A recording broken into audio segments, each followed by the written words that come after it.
Always good to catch up with Keith Hillier every Sunday morning. How are you? I'm well, Bruce, thank you, but I wonder how Victorian jockeys are feeling this morning, because at Sandown yesterday, our chief stipendiary steward, Pat Lawler, announced what could be the world's toughest penalties for infringers. Minimum suspensions of 4 meetings, up to 3 months for big races, and fines of up to $20,000 on top of the suspensions. There's none tougher in the world, Bruce. There isn't. And the reaction from the jockeys? They were stunned. They're going to meet on it. And they wonder whether they are too severe. But Pat Lawler's given them time. He's been throwing them out 3, 4 a week, and no one's taken any notice. Someone was heading for a fatal fall. Wayne Wilson in Brisbane. Wayne, I must say, just before we start, that Keith thought S. Renouf, who's playing for Queensland in the Rugby League tomorrow night, was Susan Renouf, but it's got nothing to do with Susan at all, has it? No, nothing at all, no. How are you, by the way? I'm well, thank you. We had a great weekend last weekend at Eagle Farm, Bruce, and some spectacular times recorded on Brisbane Cup Day, particularly by Just a Printer in the Castlemaine Stakes and by Skyflyer in the Brisbane Cup, really setting the standard, a new Australian record by Skyflyer in the Brisbane Cup. Yes, Silk Ali really set it up, didn't he? He went so hard earlier. Did the saddle slip for Dittman on Silk Ali? I think it probably moved forward just a little bit, but the horse over-raced right from the word go, and he took charge of Mick really in the early stages of the race, and as you said, it was set up for a record time, and Skyflyer with just 49 kilos on his back was sitting pretty just behind Silk Ali, and Compton decided to really apply the pressure at the 600-metre point when he sent Skyflyer to the lead. Now, you can see him well clear at this stage. He's got the Brisbane Cup won with only 49 kilos on his back. There wasn't much chance of them catching him. That's Potential Star in second position, trying hard. Silk Ali weakening right out of it, and Cross Swords making up good ground. But Skyflyer pretty impressive in scoring there in the Brisbane Cup, and showed that he's a genuine 3,200-metre horse. So maybe you should be looking out for him in the spring. Gee, do you think he'll come to our Melbourne Cup, Wayne? Because his time was probably, almost 2 seconds faster than the Melbourne Cup record set by Kingston Rule. He will be there with bells on, Keith, believe me. And Sub-Zero finishing at the back end, retiring. He's had a great career. The track was too hard. But he'll be back on Melbourne Cup Day too, Bruce, as a Clerk of Courses horse. Yes, he will. He'll be leading them out. I thought Potential Star was a good run. First start at 2 miles, battled on well, only gave up in the last 100 metres, has some class.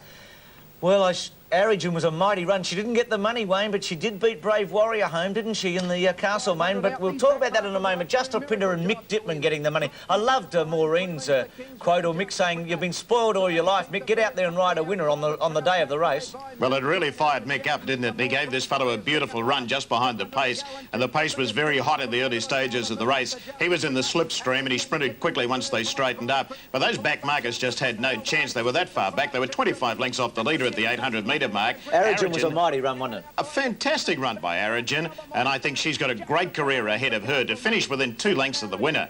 Just an outstanding performance by, quite obviously, an outstanding filly. And Brave Warrior, can he be a better 3-year-old, Wayne? I've got no doubts he's a better 3-year-old, Keith. He's going to be a better 3-year-old. I have to concede defeat. I have to mark one on the wall for you. He has disappointed this current campaign, but don't give up on him yet. In fact, you have to send a shilling. That was our wager on the side. Exactly. Send it through the post, Wayne. Wayne, is he a wet tracker?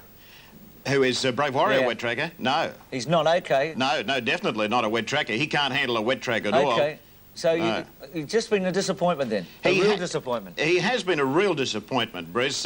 His one glimpse of form this current campaign was the win at the Gold Coast. I thought he looked pretty good down there that day. He's been tipped out now, will have a break, and will come back in the spring, and Eric Kerwin will prepare him for a campaign in Melbourne, and then I believe Tommy Hughes will be taking over as the trainer in Melbourne. News there. Tell us about C. Winnie yesterday in the feature race of the day. Looked a terrific win. I thought she came into the race a bit fresher than a few of the other mares who have been racing through the carnival. Well, they've had a tough campaign, whereas C. Winnie, as you mentioned, a little bit fresh. Now, have a look at her. She's in the lightish colours on the outside, about 4 lengths off the pace. Now, in the last 400 metres, she turns that 4-length deficit into a 4-length winning margin. Tidy effort in 400 metres, and look how strong she is at the end. York said on that performance yesterday, she'd be a chance of winning a Stradbroke handicap. But look at her go to the line the last little bit, and she'll head to the Tats meeting and the Winter Stakes next Saturday, and should be a pretty good thing.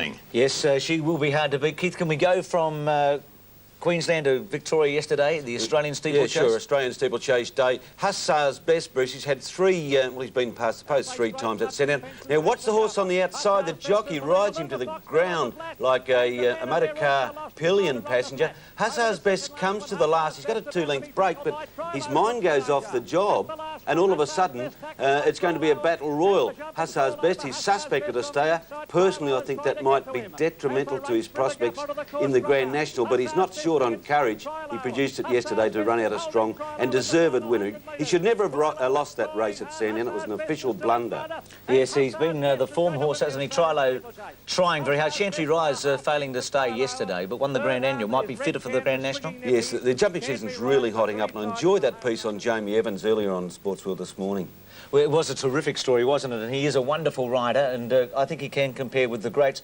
The big news during the week internationally was Vintage Crop coming back to run in the Ascot Gold Cup, and the shenanigans that happened afterwards. I mean, you couldn't believe that a spectator could run onto a course and put a horse and a jockey in such danger. Here's Craig Willis's report from the Ascot Gold Cup meeting. Despite some vigorous riding from his Melbourne Cup-winning jockey, Michael Kinane, Vintage Crop couldn't catch the 20-to-1 outsider, Arcadian Heights. Trainer Dermot Weld said after the race there were no excuses, and Vintage Crop was beaten by the better horse on the day. He hasn't yet decided whether Vintage Crop will return to Flemington in November to again contest the Melbourne Cup. And Michael Kinane finished the day flat on his back after a spectator dashed in front of his mount, Papago. The man tried to cross the track as a dare. He was taken to hospital by ambulance. Yesterday he was released with only minor injuries. And police say there will be no further action.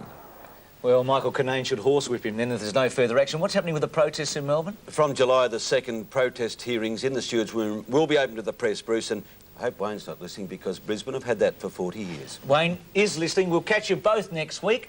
Good on you, gentlemen. OK, thank you, Bruce. After the break, John Alexander, we talk about Wimbledon.